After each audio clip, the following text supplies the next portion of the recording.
Welcome to As the Story Grows. I'm Brian Patton. Today we welcome Jason Thompson and Alex Palermo from Death Pose to the podcast. Death Pose's debut record, Midnight Society, came out last Friday on Brutal Panda Records. If you like chaotic, doomy hardcore, go give Midnight Society a spin. I absolutely love the record.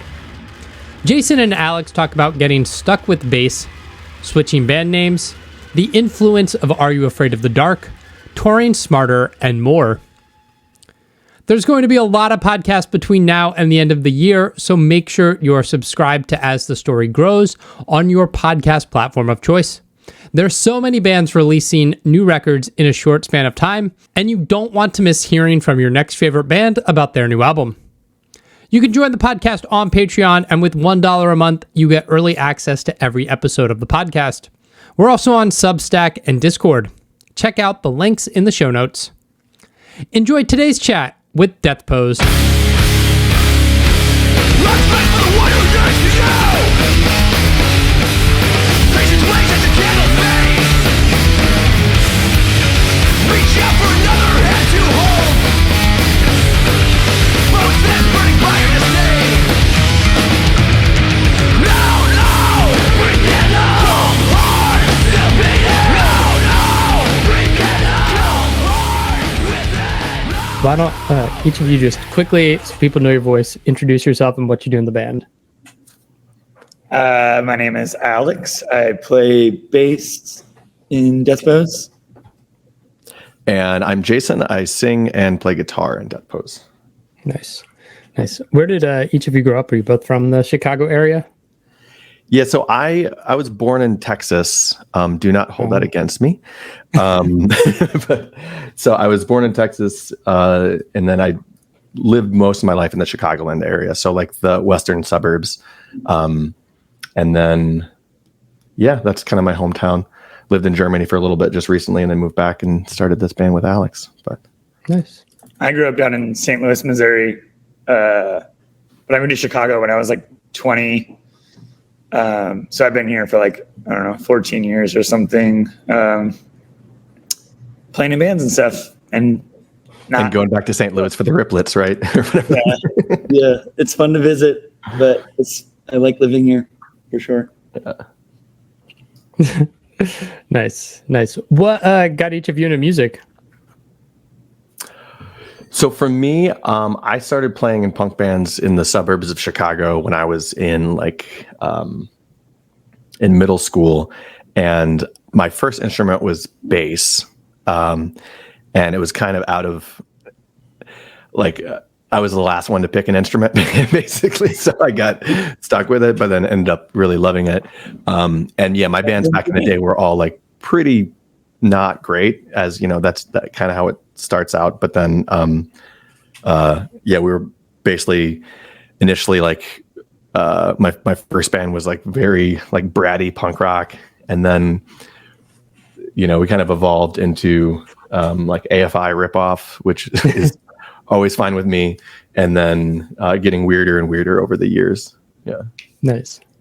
Yeah, I mean, my background is pretty similar. Like, I grew up in like the suburbs of St. Louis, and I was kind of just lucky that I have two older brothers that were super into like underground hardcore punk type stuff, including AFI. Like, my brother played shows with them in like tiny clubs.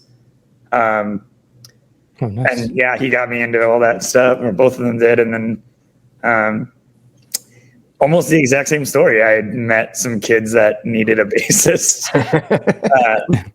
But you stuck with it at least, unlike me. Yeah, it's funny because like for this project, I've been like playing more guitar, like behind the scenes as far as like writing and stuff. But like I have quite literally stuck with bass like through and through. Like almost every band I've been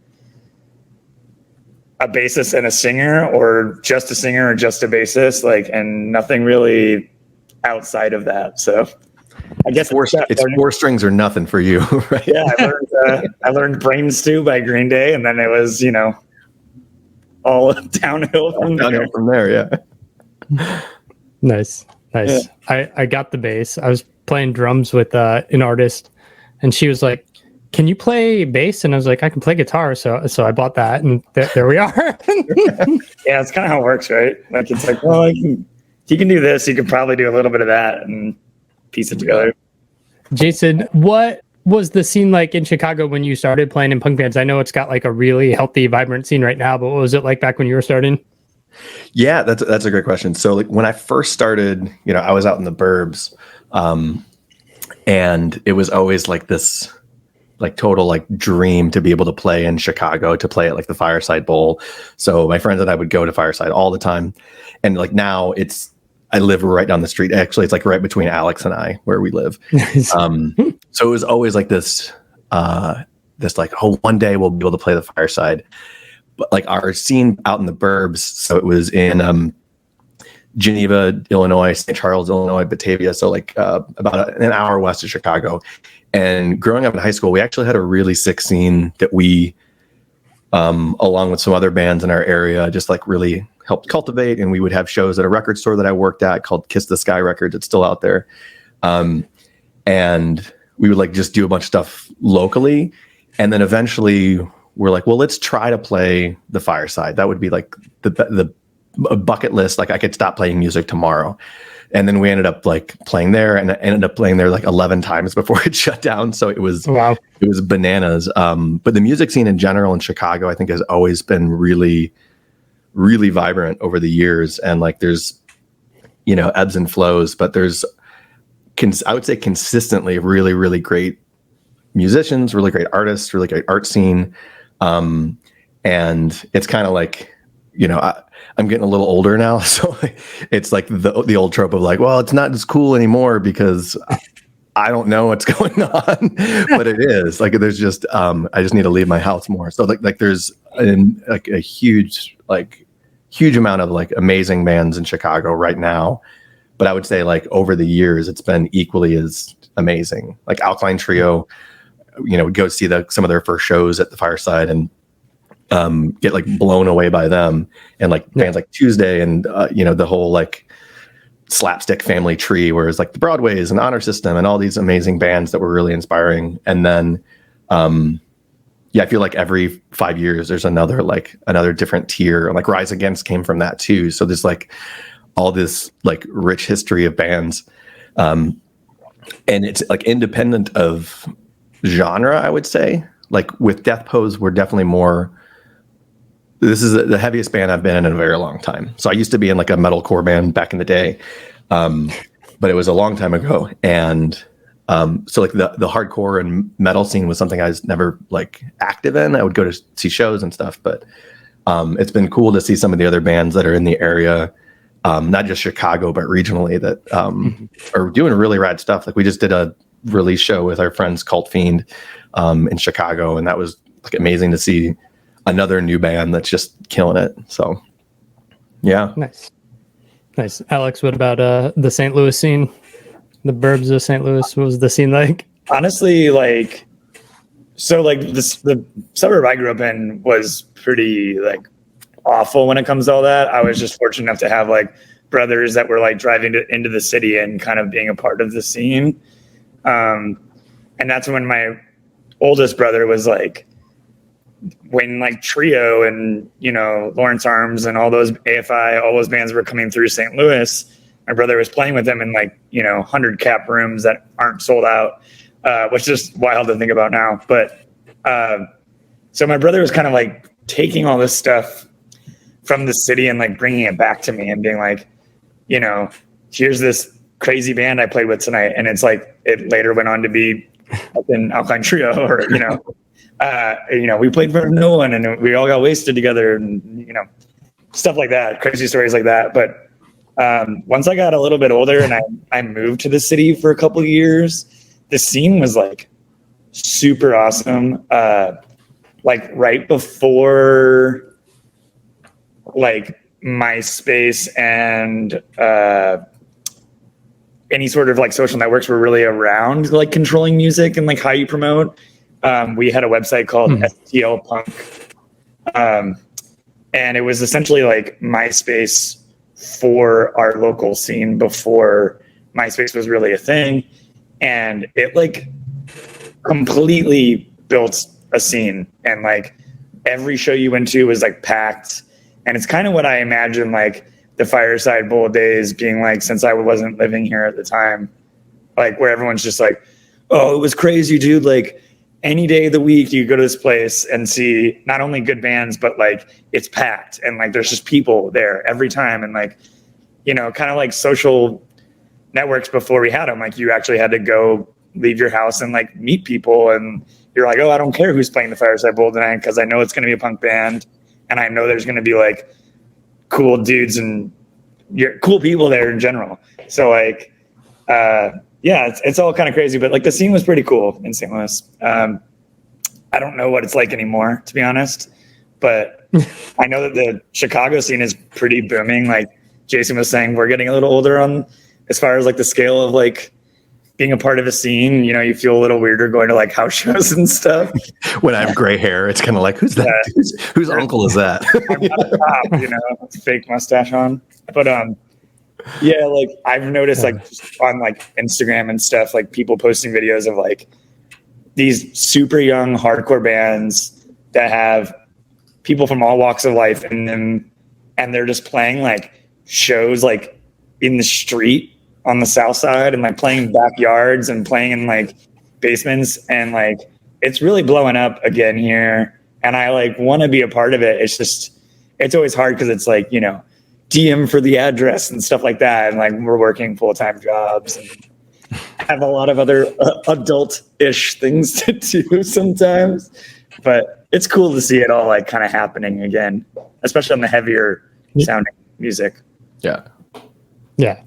Plus you're older, and so it's like high school kids putting on shows, and you're like, you know, hey, you DM me the address. You're like, oh no, that's you probably shouldn't. You don't want to be like the weird old person in the corner, just being like, I swear I used to be cool. I'm cool in a band. Like, all right, Grandma, let's get you to bed.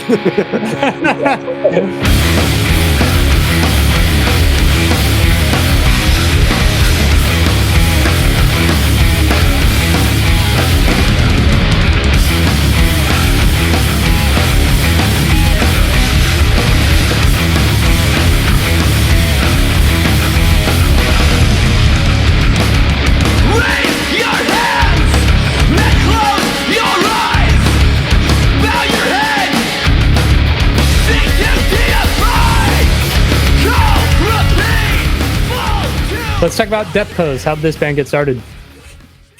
So I was living overseas. I was in Germany for about 6 years, working and playing in bands and whatnot. And the time came for me to move back. And, you know, Alex and I have been friends for a decade or so. We used to live down the street from each other.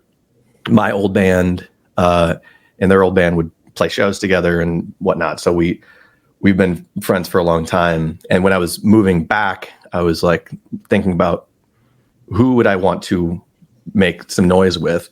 And Alex and I had been talking for a while about like, hey, it'd be cool to do something together, like whether it's, you know, something really heavy or something like, the other idea was like basically either like what we're doing now, which is the way we went, obviously. And the other one was like, well, what if we did something like The Faint, or, you know, something that's like dark dance synth stuff.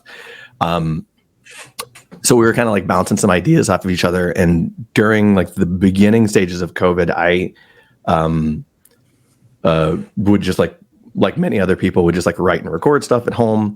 And I had some like a bunch of riffs that I recorded that were like much heavier than I had normally done. So we kind of started with that as an idea. And then once I was actually finally here, we got together and like hung out, and we were feeling out some other projects. Like basically we wanted it to be the two of us and whoever else. And then it kind of fell into place pretty naturally with the lineup of Death Pose that was on the record, at least, because, you know, I had been gone for 6 years. Like I would come back to Chicago to see family and stuff, but I was a little more out of touch than normal. So thankfully Alex has a much deeper roster of friends and other musicians. So they kind of helped piece together this band. Yeah, that's kind of how we started out. Alex, I don't know if you have anything to add to that, or if if I lied at all. I don't think there was any lies in there. Yeah, that's pretty much it. And then yeah, we just kind of started like piecing together like heavier little ideas, and it started off with just like 3 Jason ideas, and I just kind of like got in a room with him, and we were just like kind of massage the idea out and slowly introduced other members to it, and then we just like cranked out a record. Honestly, it all happened like super naturally and fast, and kind of shockingly well, like easy. Like I always feel like the first, and maybe it's because we're like, you know, seasoned musicians at this point, but like I feel like usually the first year or 2 is kind of a wash for most bands. Like you're just kind of like fucking around, and like you might put out an EP or something. And I think we really kind of dove in like head first. Like me and Jason were like, let's make this like a new band that almost feels like it's been around for a little while. Like, and we kind of like hunkered down and just like kind of wrote our asses off and like booked studio time before we were even ready, and started booking shows before we were even ready. Very much so. And just like made it work, you know. It's like we booked a European tour before we were ready. Yeah. But it's just like I like that like mentality almost, is that like my old band, we did the same thing when we started like 10 years ago. Just like book your first show, but like go into it like it's not your first show, and just try to like kill it and pretend like you've been here the whole time. And I feel like that makes you a better band sometimes, if you put the work in. But yeah, that's basically how the band got started, and the whole idea of it. But originally, I'll caveat with this. So originally, we changed our name recently. So originally we were called Big Bird, and so there's this whole lore around that. But now we're finally transitioned to a real adult human name, which is Death Pose, which is clear of any cease and desist or anything like that. Yeah. Oh. Is that what led to the name change? Yeah. Yeah, basically. I mean, we didn't get like a formal letter or anything. We really wanted to be honest. And it's basically something that would have inevitably happened. So it was kind of like, let's do it now before the album's out. Because, you know, we had one EP out that we did a limited run pressing on 7-inch. And that's sold out. And that's like the only place that can live. So just starting fresh. And then with, working with Brutal Panda, they've been like just beyond amazing, and kind of counseled us on like, especially with the name change, like, oh, it's funny. It's actually a really clever name for something that's really heavy, to have a name like Big Bird, but then, you know, long-term, I hate to use the word strategy, but long-term strategy, like it's not going to go well for you. Yeah. So, it was kind of a nice, healthy reality check for us. And then, now we're all set. I feel like we were already kind of like running into issues. Like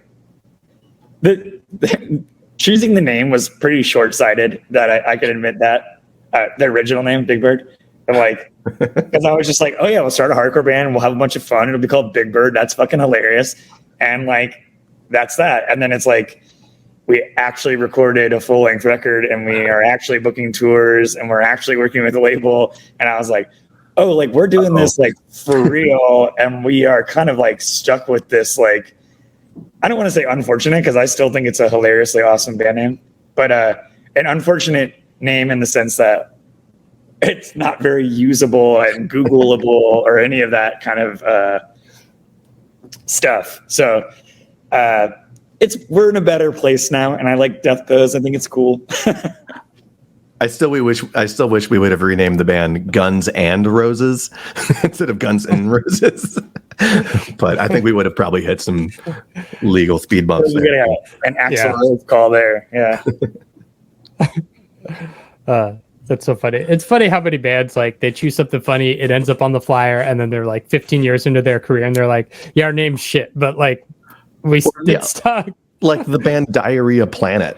Like that's like an amazing band, but I remember just like, for the longest time, I'm like, I'm not going to listen to that band. Or Butthole Surfers. Butthole Surfers. Yeah. Like, okay, I guess. Sure. I mean, the fact that Butthole Surfers ended up having like a major label release is pretty amazing. I mean, yeah, that era was like incredible. Like major labels were just like, "Oh, you're called Butthole Surfers? That's cool. Get that on the radio, no problem." Yeah, good times. Speaking of labels, how'd you guys end up connecting with Brutal Panda? So we'd been talking to some other labels around the country, and we were put in touch with Bob from Brutal Panda through our buddy Scott, who sings in Local H. That band has been like beyond generous, and they're just like the sweetest people on the face of the earth. We played some shows with them New Year's Eve and New Year's Eve in Chicago and Milwaukee, respectively. And we've just been friends with them for a while. Alex has been friends with them for much longer with Scott and them. Yeah, it was one of those things, like we were just basically just hanging out. And I think it was, Alex, you can probably tell that story better than I, but Scott was like, why don't you just talk to Bob? I think that would be a really great fit.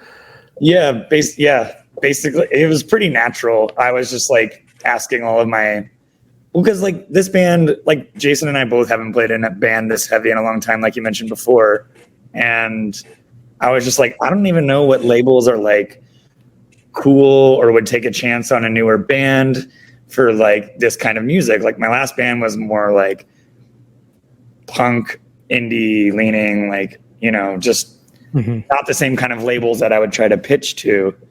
And I just Scott was in the bar. I'm a bartender, and I was just like, "What? Do you know any cool label?" And he's like, "I don't know." And then like, I think it was the next time I saw him, he was like, "Oh, like this cool label just like reissued one of their old records from like 20 years prior.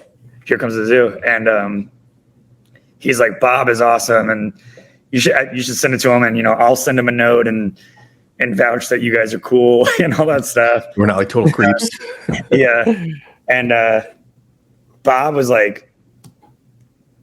and is totally amazing. Like just immediately was like, "This music's awesome, and like, let's do it." And I was just like, whoa, that worked out very nicely.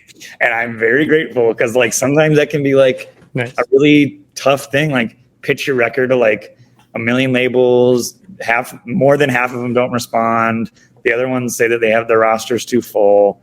And you know, signing a new band is a money risk for a lot of these labels, where they're just like, if I dump this into this band, they could break up like tomorrow, right? And you're holding the bag. So like that trust is a big factor. And so it's cool that, you know, we hadn't even met Bob in real life, and he was already like trusting us enough to do this project together. And it's awesome. Brutal Panda rules. Yeah. And like, just like the immediate, I don't know if rapport is the right word, but like we had like a really good connection. Like Alex and I had a call with Bob like off the bat, just to kind of, I think it was basically just to feel each other out, and to see if it would be a good fit, not just musically, but also like personality wise. Cause this is, it's like you put a lot of your heart into it, and he's putting a lot of his heart into, everything with Brutal Panda. And we had some other discussions with some other labels that, not to discredit any of them, but like this one just felt like basically we got off the phone. We're like, hell yeah, this is the dude. And then we ended up meeting up with Jared from Brutal Panda, actually at Alex's bar, about where they're sitting right now.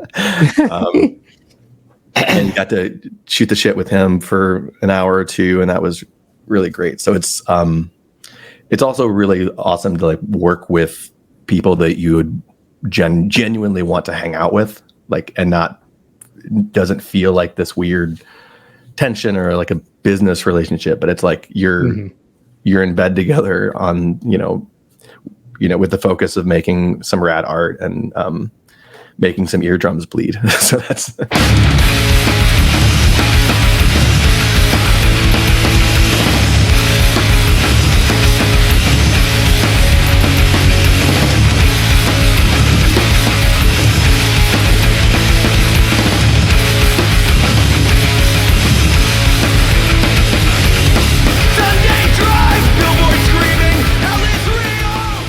album is called Midnight Society. Talk to me about the title of the album and kind of the lyrical themes. I mean, so it's funny. You have that song, Love Thy Neighbor, Berate Thy Hostess. And it reminds me of like probably 15 years ago, I was at like Chipotle and some guy was just like yelling at the girl behind the counter and he had like his church name tag on. And I was like, motherfucker, take it off before you come and be an asshole. That's exactly what that song's about. So Love Thy Neighbor, Berate Thy Hostess is about something that I think we've all seen it many times, but somebody that like leaves, like would basically leave church and go to a Chili's and just like scream their lungs out at a hostess that like wouldn't seat their party of 15 right away.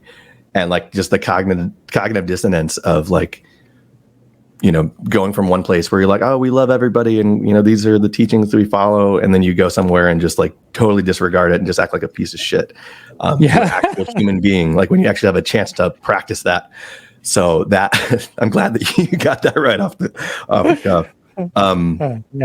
Midnight Society as a title, that was something, Alex, I think that was your idea. But it was essentially, so we have one track on the album called Untitled.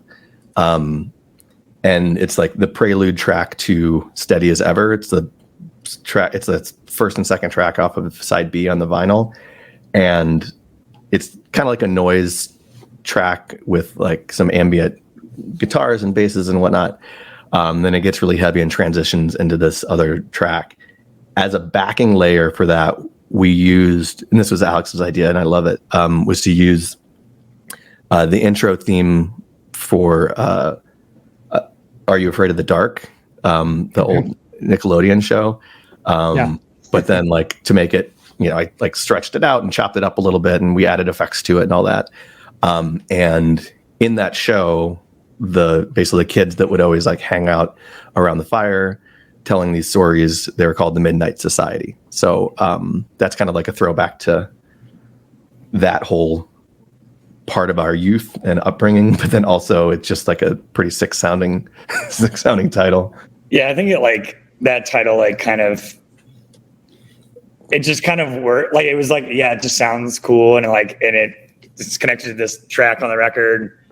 But also like, you know, like Jason just said, like it's people sitting around and telling stories. And I think that's essentially what a record is to begin with. So like it kind of all ties into like the creative, I don't know. Yeah. The arc of it. Yeah. And like especially since all of like, so lyrically there's a lot of different themes. So it's not really one narrative, but all of the different themes and, kind of stories that are told within it end up leaning pretty dark, or at least from a position of, you know, questioning things, but generally pretty dark.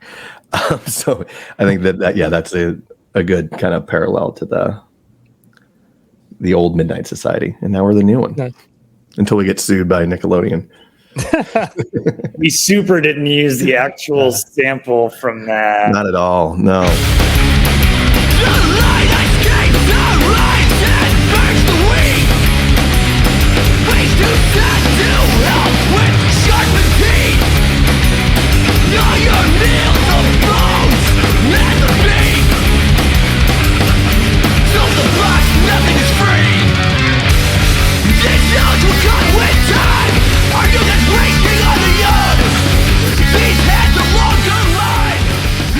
Who did the album art? I did all the album art. Yeah. So basically so far, at least anything like aesthetic output, except for, I will caveat this, like, except for our logo, like the word mark, that was done by our good friend, Anthony. But yeah, the album art, I did that. And then all of the other merch and layout. And we have like a coffin logo that we use on some things. And I created that. But it's funny, the album art that we have wasn't the original concept. So I was working on one thing that I showed Alex and the rest of the band, and everyone was like, it's cool, you know, it's all right. And I just kept playing with it, and then I personally just wasn't happy with it. So then I was like, well, what about this? And then I did what is essentially the album art now, And I was like, all right, well, that works. Yeah, Yeah. I immediately was drawn way more to the one that we landed on. I just think it all ties in and looks cooler and works with the themes and stuff. And luckily, me and Jason are on like the exact same page when it comes to like band aesthetic. Like my last band wasn't all that dark of a band, but like I was kind of in the like creative control of like what art we used and what artists we worked with for like graphics, visual art. And like, so my band was like, we'd have these like soft songs and our t-shirts would be like, you know, nuns with their eyes crossed out and like, you know, inverted crosses and shit. And like, it's so this project's great now because like, we can do that and like, it actually makes sense. People are like, oh yeah, that goes with the band, instead of like, why is this like, you know, indie pop punk band, like putting, you know, nude nuns on their shirts with like bleeding eyes. It's like, what's going on? It's just, I mean, that's just what I've always going to do. But this project's great because it actually makes sense. And Jason's really good at putting that art together, which I'm very fortunate to have on the team. Album is out next week. It's crazy. It'll be end of October already, getting that point. I know. Yeah, we're doing our album release show. So the album comes out on the 20th. Friday the 20th. We're doing a Bandcamp live listening party on the 18th. But yeah, it comes out on the 20th globally, and then playing that night in Chicago, actually where Alex is recording this right now. Well, in a separate room, but at that venue. And then, yeah, we do Fest down in Gainesville the following week. So that's going to be like a prolonged celebration. So yeah, I can't wait to go down there and hang and lose my voice partying and then have to try to sing. Yeah. Because you guys all have like jobs and just a little older, like, does it make it hard to like tour and think about the future and just like get the record out, take it one day at a time? Yeah. I mean, it can be a little challenging at times. I would say like Alex probably has a little more flexibility than I do, scheduling wise. But we're doing like a week and a half or two with, I guess week and a half in December. We're doing an East Coast run where we start out in Philly. And then we kind of like do the East Coast, you know, Brooklyn, Philly, DC. We start in DC actually. I'm sorry. Yeah. And we're doing shows with like Local H, Kowloon Walled City, Rid of Me, Cherubs. There's like just a bunch of amazing shows on that tour. So that's going to be, you know, not like a super extensive tour, but some good dates in there. And then, yeah, kind of looking forward, we're just kind of taking it one day at a time while wanting to play out as much as possible. Like, I feel like I can speak for Alex as well, in that we both love playing shows and kind of being out as much as we can, when it makes sense, because, you know, knowing that we're, you know, I'm 40, I'm not at the point where I want to like play every Monday or Tuesday night in the middle of nowhere to, you know, and sleep on a floor. I will do that because I love doing it, but also it's more about like, we always talk about, you know, playing smart and, you know, not just taking any old thing, but just again, kind of making it count. Yeah, make an account when you're out. So we do have so this run in December planned that we're super stoked on, and then we're planning on doing a few weeks in Europe in May and early June of next year. Both of our previous bands have, you know, toured a few times over there, so we have some really great connections and some great festivals already lined up. So yeah, I mean, like, very long-winded way of saying, like, we want to hit it as hard as we can when we can, but not like just eat shit on the road kind of thing. I've done it both ways.